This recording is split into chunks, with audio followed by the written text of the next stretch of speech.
हिरण्यकश्यप सोचता ये ऐसे नहीं मरेगा। एक खंबे को गर्म करवाया और कहा बेटा आओ, तुम कहते हो तुम्हारे विष्णु हर जगह है। प्रहलाद जी ने कहा हाँ, हमारे नारायण हर जगह है, आप में है, मुझ में है, इस धरती के कड़ में है, इस खंबे में है, इस महल में है, इस गद्दी पर है, सब तरफ भगवान है।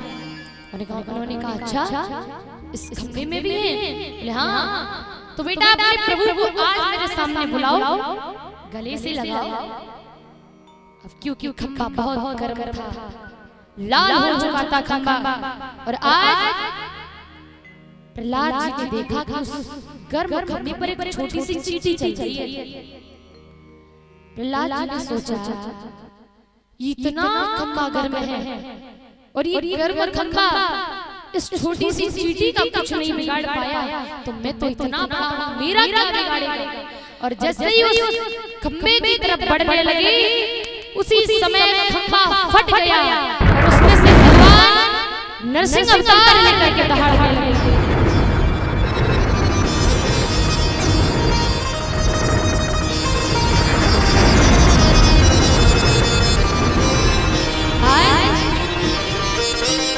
भगवान नरसिंह अवतार लेकर के प्रकट हो गए। क्या हुआ?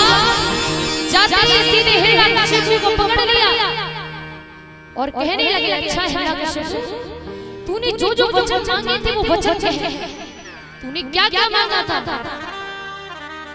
बोले मैंने मांगा था कि ब्रह्मा जी की एक रचना से ना मरना।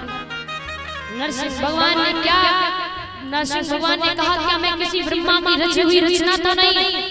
बोले नहीं, आप भगवान ब्रह्मा द्वारा रची गई एक रचना में से नहीं हो, आपका तो रूप ही अलग है। दूसरा वरदान क्या मांगा था?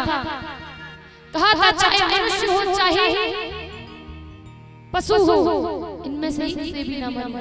क्या मैं पशु नजर आता हूं? बोले नहीं। तो क्या मैं मनुष्य नजर आता हूं? बोले नहीं। ना आप नर हो और ना ही पशु हो, ना ही सिंह हो, आप तो नर और सिंह दोनों बनकर आए हैं। आपका मुख सिंह का है, शरीर नर का है, आपको मनुष्य भी नहीं कह सकते, पशु भी नहीं कह सकते।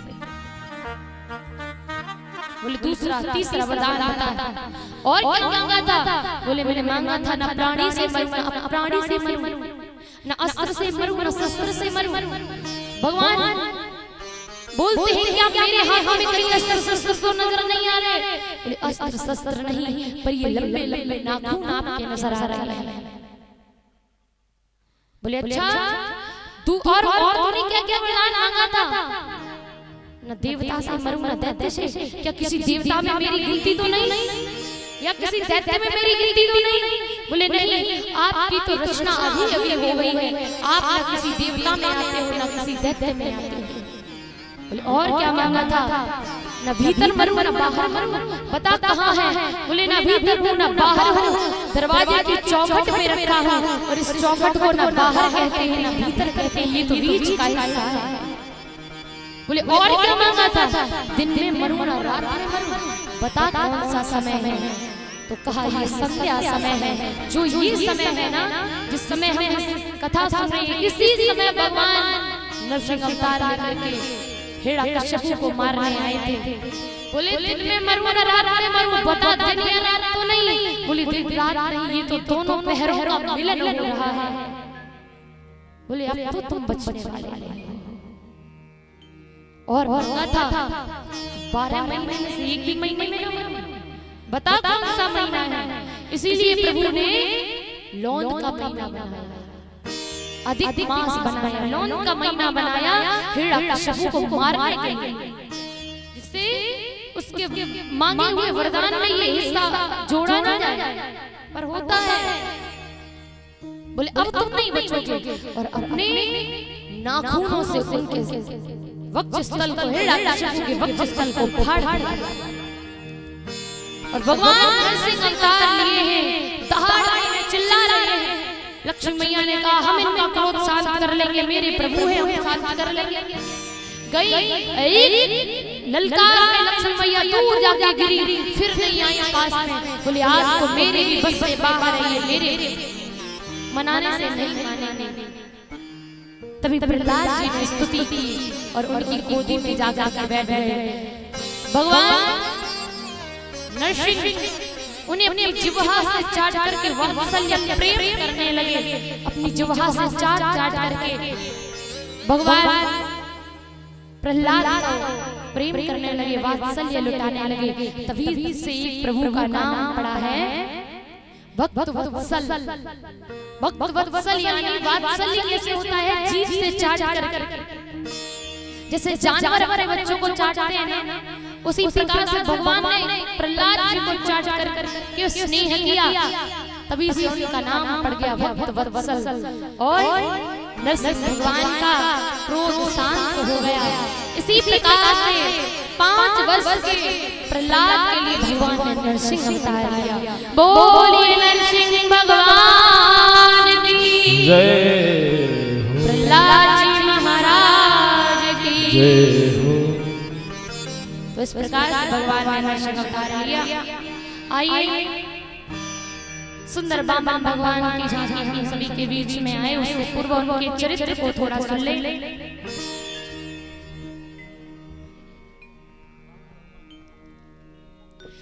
एक बार राजा बलि जब दैत्यों से युद्ध करते हैं,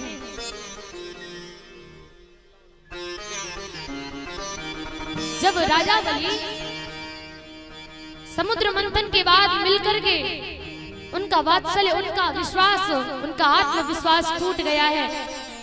जब युद्ध करने गए देवताओं से तो क्या हुआ?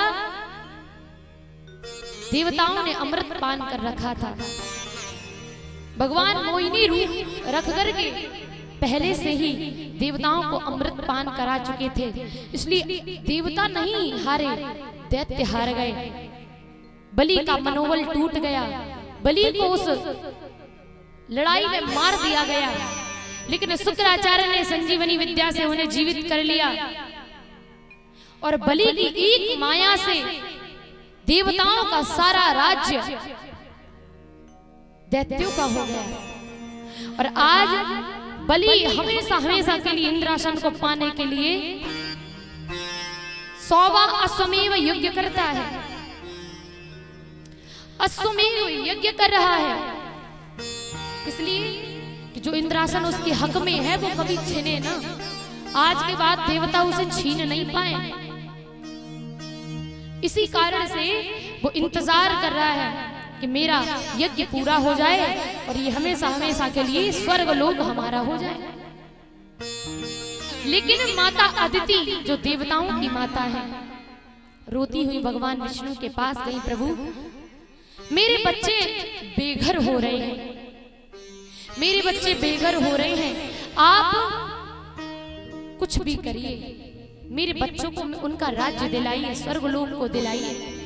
उस बलि ने अपनी माया द्वारा अपने गुरु को दान में दे दिया वो राज्य, अब आप ही कुछ करिए, मेरे बालकों को राज्य दिलाइए।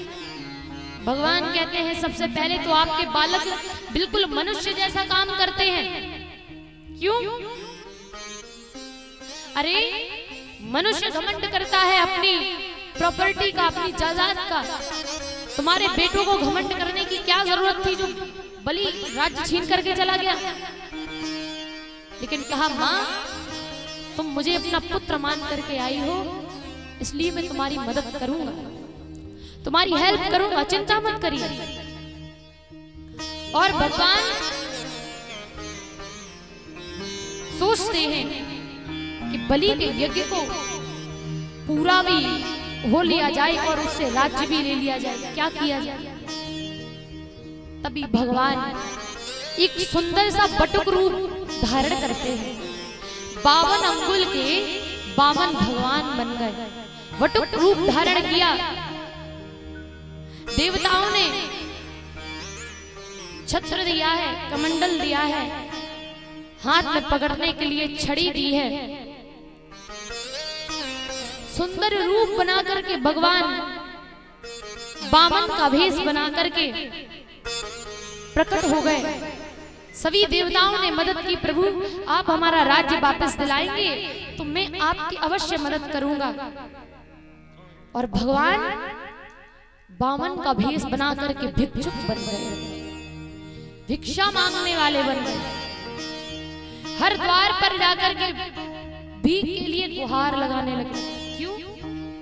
क्योंकि अगर बलि के द्वारे भीख मांगनी है तो भिक्षुक तो बनना ही पड़ेगा। तो एक दो दरवाजे जाकर के भीख मांगने लगे, आवाज लगाने लगे।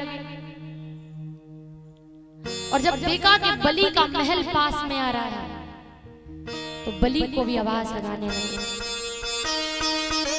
बलि से भी कहने लगे, हे बलि,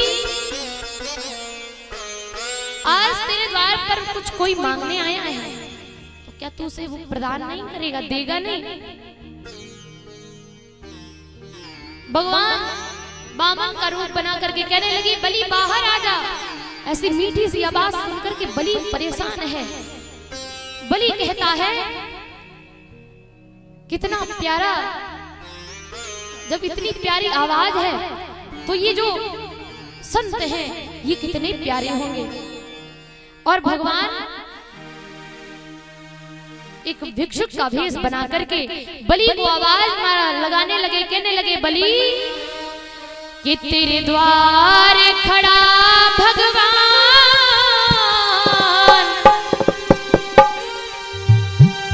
हो तेरे द्वार खड़ा भगवान, भगत भर दे झोली, भगत भर दे झोली।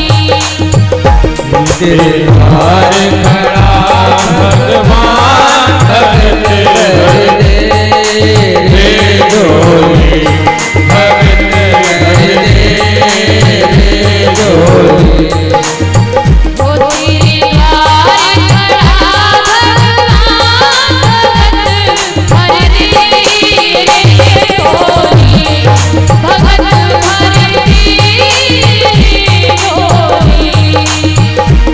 तेरे द्वार खड़ा भगवान, भगत भर दे झोली, भगत भर दे झोली। तेरा होगा बड़ा एहसान, युग युग तेरी रहेगी शान, भगत भर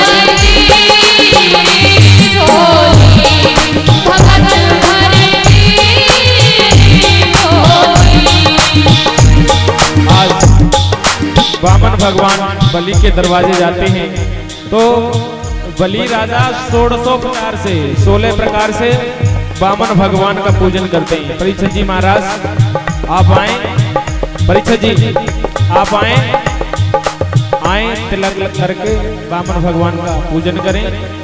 हाँ जी, और उन्हें भेंट करें, दक्षिणा भेंट करें।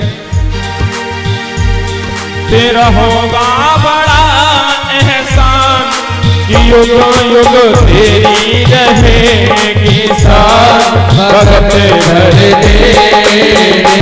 झोली, भगत भर दे झोली। ओ तेरे द्वार खड़ा भगवान, भगत भर दे झोली। वामन भगवान के कमंडल में दक्षिणा चढ़ाएंगे। डोल उठी है सारी धरती देख रे, डोला गगन है सारा। डोल उठी है सारी धरती देख रे, डोला गगन है सारा। डोल उठी है सारी धरती देख रे, डोला गगन है सारा। भीख मांगने आया तेरे दर, भीख मांगने आया तेरे दर, जगत का पालनहारा रे, जगत का पालनहारा। और मैं आज तेरा मेहमान, तेरे में आज तेरा मेहमान, रे कर ले मुझसे जरा, कह पहचान भगत भर दे जोली, भगत भर दे जोली। तेरे द्वार खड़ा भगवान भगत भर दे जोली, भगत भर दे जोली।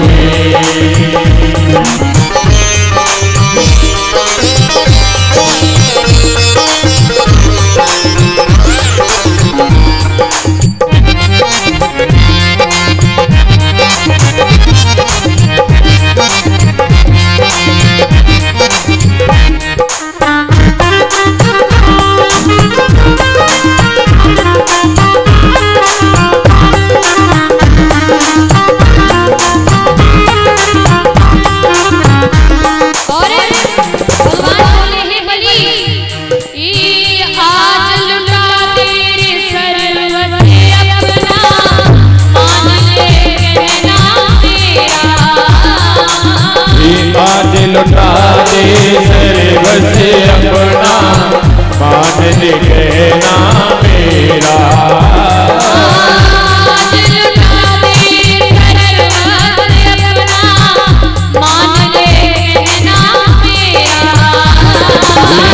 आज लुटा दे सर्व से अपना, मान ले कहना मेरा।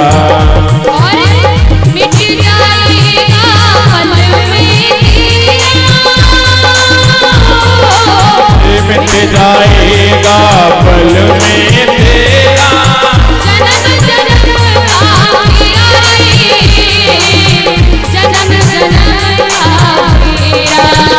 तू छोड़ सकल अभिमान, तू छोड़ सकल अभिमान, अमर कर ले तू अपना दान। भगत भर दे जोली, भगत भर दे जोली।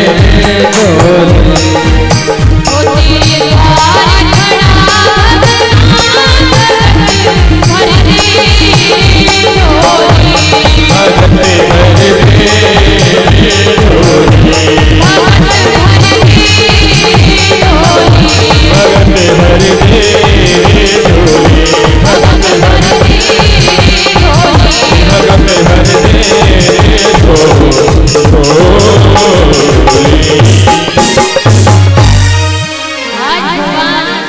बामन का भेष बना करके आए और भिक्षुक का रूप धारण करके आए हैं। यहाँ पर जो भी मैया भगवान बामन को, क्योंकि वो भिक्षुक बन करके आए हैं, जो भी भिक्षा देना चाहे अपनी श्रद्धा के अनुसार अवश्य दें, क्योंकि भगवान पहली बार अपने भक्त के लिए भिक्षा बने हैं, भिक्षुक बने हैं, भिक्षा लेने के लिए राजी हुए हैं। बलि से कहा, बलि तू मुझे पहचान, आज तो साक्षात भगवान तेरे द्वारा आया है और तू भिक्षा नहीं देगा क्या? बलि यज्ञ छोड़ करके बाहर आ गया। बलि ने जब सूरत देखी है तो कहा, इतने प्यारे प्रभु। शुक्राचार्य ने रोका, बलि मान जाओ, रुक जाओ, अरे ये छलिया विष्णु है, तुम्हें छल करके बर्बाद कर देगा, तुम्हें लूट लेगा। लेकिन बलि नहीं माने। बलि से प्रभु वचन मांगने लगे, मैं जो मांगूंगा आप दोगे? बोले हाँ, आप जो मांगोगे वही देंगे। अच्छा वचन दीजिए। जैसे ही संकल्प करने के लिए जल को हाथ में लेना चाहते हैं तो कमंडल की टोंटी में शुक्राचार्य छोटा सा रूप धर के बैठ गए। क्यों? ये पानी निकालेगा, पानी निकलेगा ही नहीं, ये संकल्प नहीं दे पाएगा और ये विष्णु राज्य नहीं ले पाएगा।